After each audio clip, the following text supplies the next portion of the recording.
और मुस्कुराते हुए बोला, गुड। अब उसे बोलना कि तुम इस प्लान से अपने हाथ पीछे खींच रहे हो, क्योंकि ये तुमसे नहीं हो पाएगा। प्लीज सर, आप मुझे बैंकरप्ट मत होने देना प्लीज। अकरम सर से कहना कि मेरे ऊपर तरस खाए, दया करे मुझ पर।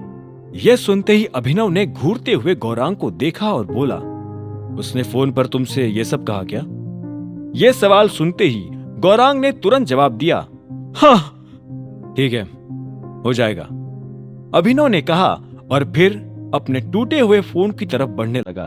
उसने अपना टूटा हुआ फोन उठाया और गौरांग को दिखाते हुए बोला, इसके लिए 1,25,000 रुपए भेज देना, ताकि मैं तुम्हारा मैसेज अकरम जी के पास अच्छी तरह से पहुंचा सकूं। इतना कहते ही अभिनव के चेहरे पर एक बड़ी सी मुस्कान आ गई। जब वो गौरांग के ऑफिस से बाहर निकला तो गौरांग फर्श पर गिरे अपने आदमियों पर जोर से चिल्लाते हुए बोला, तुम्हें उसका फोन तोड़ने की क्या जरूरत थी? मैं उसका पैसा तुम्हारी सैलरी में से वसूल करूंगा, समझे? उधर जब गौरांग अपने आदमियों को हड़का रहा था, तब इधर अभिनव फिर से अपने ऑफिस पहुंच चुका था। वहां आते ही उसने एक गहरी सांस ली। रास्ते में नया फोन खरीदने की वजह से वो आने में थोड़ा लेट हो गया था, लेकिन उसने गौरांग का चैप्टर हमेशा के लिए खत्म कर दिया था। जब वो अंदर आया तो मायरा ने परेशान होते हुए अभिनव से कहा, सर, आप कहाँ रह गए थे? एक तो आप बहुत लेट आए हो और ऊपर से आपका फोन भी नहीं लग रहा था।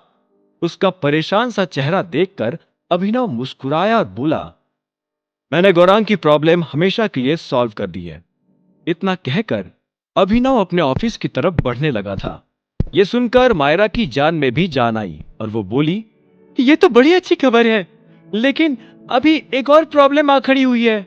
अभिनव ने यह सुन मायरा को एक पल के लिए देखा और फिर हाँ में सिर हिलाते हुए बोला, हाँ याद आया, जब मैं निकल रहा था उससे पहले तुम मुझे कुछ बताने वाली थी, बताओ क्या बात है? अभिनव ने कहा और आराम से अपनी कुर्सी पर बैठ गया। जितना रिलैक्स अभिनव नजर आ रहा था, मायरा भी उतनी रिलैक्स नजर आने की कोशिश कर रही थी। उसने अभिनव के सामने लगी कुर्सी निकाली और बैठकर बोली, मैं कल WW प्रोडक्ट्स वालों से मिली थी और जैसा कि उन्होंने और आपने मुझे करने को बोला था, मैंने वही किया।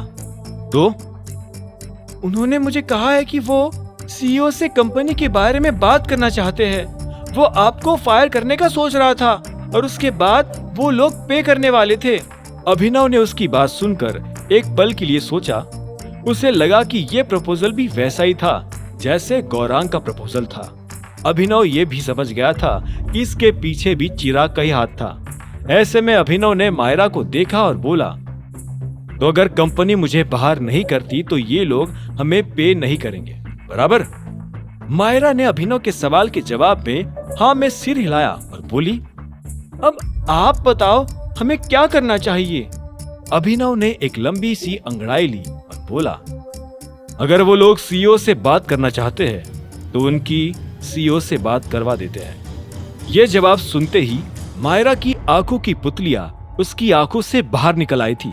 उसने कहा, नहीं बॉस, हम ऐसा नहीं कर सकते हैं। हम किसी भी हाल में इस सब के बारे में टाइगर सर को नहीं बता सकते हैं। अभिनव ने मायरा को देखा और शांति से बोला, रिलैक्स, मैं जानता हूं मैं क्या कर रहा हूं। लेकिन सर, अगर टाइगर सर को इस बारे में पता चल गया तो वह हम सबको नौकरी से निकाल देंगे।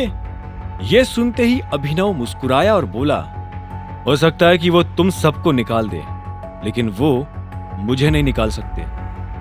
अभिनव के मुंह से यह शब्द सुनकर मायरा कंफ्यूज हो गई थी। वो नहीं समझ पा रही थी कि अभिनव क्या कह रहा था। वो ये तो जानती थी कि अभिनव कोई छोटा मोटा आदमी तो नहीं था, लेकिन उसे ये उम्मीद नहीं थी कि अभिनव ऐसा कुछ कर सकता है।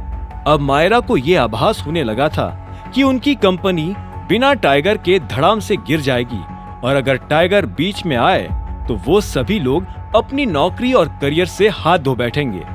उधर जब मायरा के दिमाग में ये सब चीजें घूम रही थी, तब इधर चित्रा और अनन्या एक साथ अनन्या के ऑफिस में बैठी जूस पी रही थी। अनन्या की किसी बात पर चित्रा ने जोर से हंसते हुए कहा, यार वो इतने इंपॉर्टेंट मौके पर भी इतनी बेवकूफी भरी बात कैसे कर सकता था?